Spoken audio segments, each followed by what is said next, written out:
Snow, and a man kneeling in it.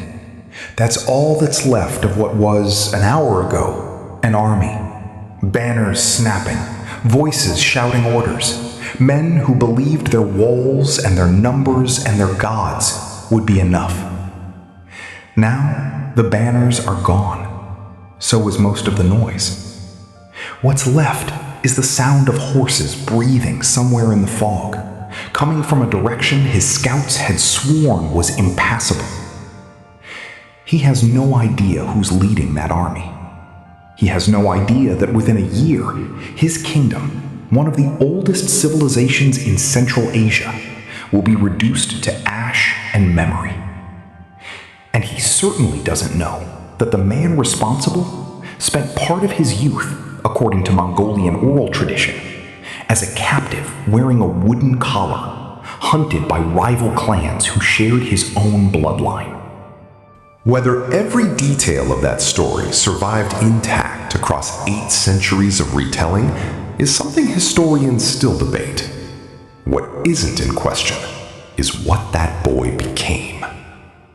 He grew up to command the largest contiguous land empire in human history, stretching at its peak from the Pacific coast of Asia to the Danube River.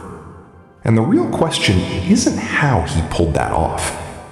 It's why so few people, then or now, can hold both halves of his story at once. So start with the boy, born into a minor clan on the Mongolian steppe in the 12th century, son of a minor chieftain who was poisoned by rivals while he was still a child.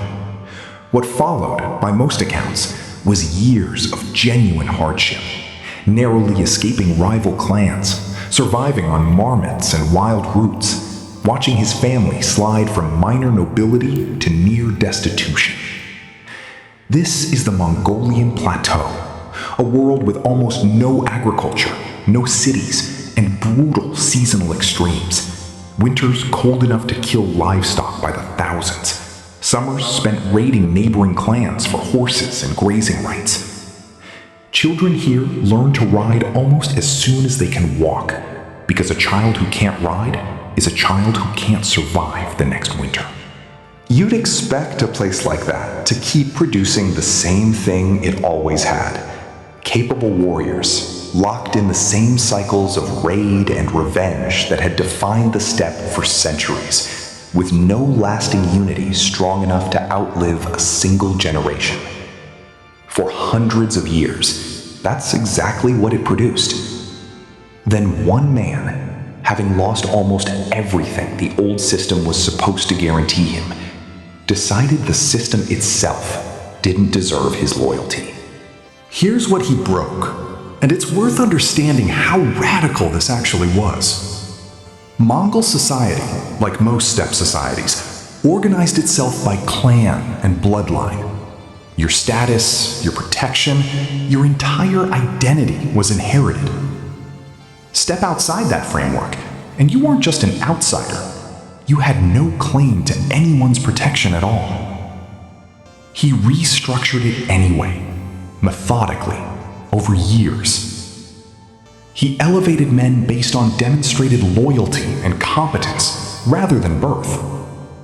Commanders like Jibei, who had once fought against him, and Subutai, born a blacksmith's son, both rose to command armies because they proved capable, not because of lineage. This wasn't sentimentality. It was a functional meritocracy layered onto a tribal society that had never tried one before. He also did something almost no steppe leader before him had managed.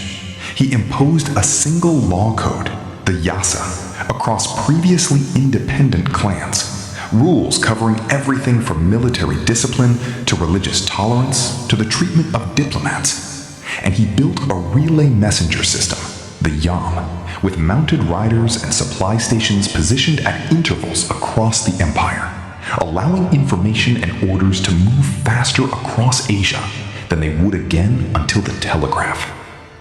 None of this guaranteed loyalty by itself, but it meant for the first time that clans which had spent generations trying to annihilate each other found themselves fighting under one command structure, bound not by blood, but by a system that rewarded staying loyal to it. Picture a court official in a distant kingdom, hearing the first reports of this. Horse riders from the steppe, organized, disciplined, somehow moving messages faster than his own empire's couriers. He'd assumed the reports were exaggerated. That assumption was about to prove catastrophic. Because the force advancing on these kingdoms didn't fight the way armies of the era were trained to expect. Long before contact, scouts had already mapped water sources, weak points in fortifications, and the political fractures inside a target kingdom. Intelligence gathering on a scale unmatched by contemporary states. Decisions that would take a rival court weeks of deliberation were made by Mongol commanders in hours, with strategy adjusted based on intelligence relayed across hundreds of miles in a single day. In battle, they used a tactic that exploited a predictable human instinct, the feigned retreat. A unit would appear to break and flee in apparent disorder, drawing overconfident pursuers into open ground, directly into the path of flanking riders waiting out of sight. Historical accounts from multiple campaigns, including against Hungarian and Khwarezmian forces, describe enemy commanders falling for this same tactic even after word of it had supposedly spread. And before either tactic was needed, there was the deliberate use of terror as strategy. Cities that resisted and were destroyed had their fate spread, often deliberately exaggerated, ahead of the army's advance. A calculated psychological tool meant to make the next city surrender without a fight. It was effective. It was also, by any honest accounting, brutal, beyond what most conquests of the era inflicted. This is the part of the story that deserves to be said plainly, without softening it. When the city of Otrar in the Khwarezmian Empire executed a Mongol trade delegation in 1218, the retaliation that followed was not contained to soldiers. Cities across the Khwarezmian Empire, among them Bukhara, Samarkand, Merv, and Nishapur, were besieged, and several were largely destroyed. Contemporary Persian chroniclers, writing in the decades after, described death tolls in the hundreds of thousands for individual cities. Modern historians treat those specific figures with real skepticism, since medieval chroniclers routinely inflated casualty numbers for rhetorical effect. But even accounting for exaggeration, most historians agree the human cost across these campaigns was genuinely catastrophic. Entire regions of Central Asia saw their populations and irrigation systems devastated badly enough that some never fully recovered economically for generations. This is the contradiction at the center of the story.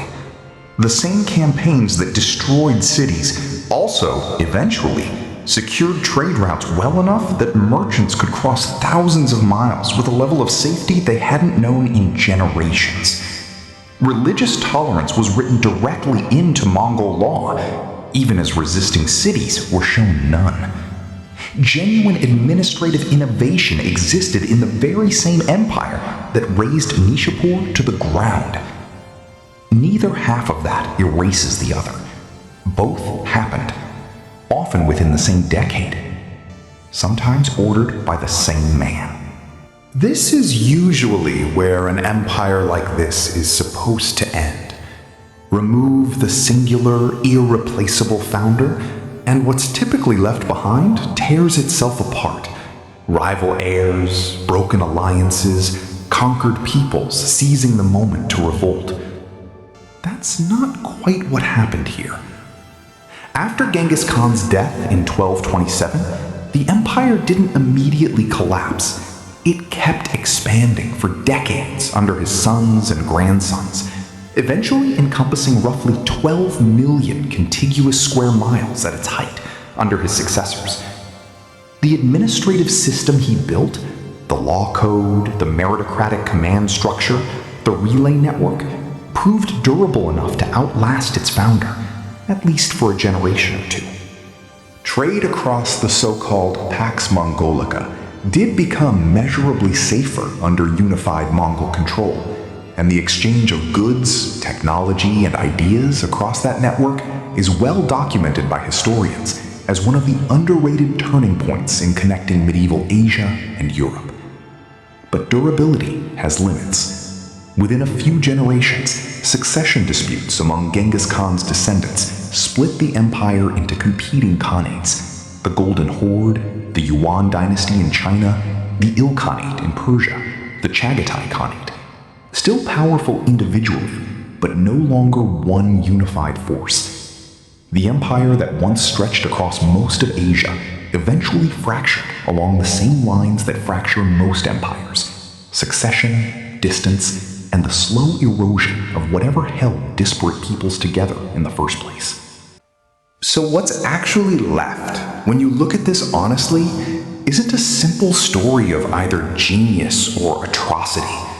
It's both, refusing to resolve into something more comfortable. He built institutions: meritocratic promotion, codified law, religious tolerance, a communications network that were genuinely ahead of much of the world in the 13th century. He also presided over campaigns that, even by conservative modern estimates, caused immense loss of life and devastated entire regions for generations. A man who by tradition began his life hiding from people who wanted him dead ended up building a system that outlasted him by generations, and also a body count that historians are still trying to honestly measure 800 years later. The world he left behind wasn't simply destroyed, and it wasn't simply connected. It was both at the same time, in ways that still make this story difficult to tell cleanly. Which might be the most honest thing you can say about him at all.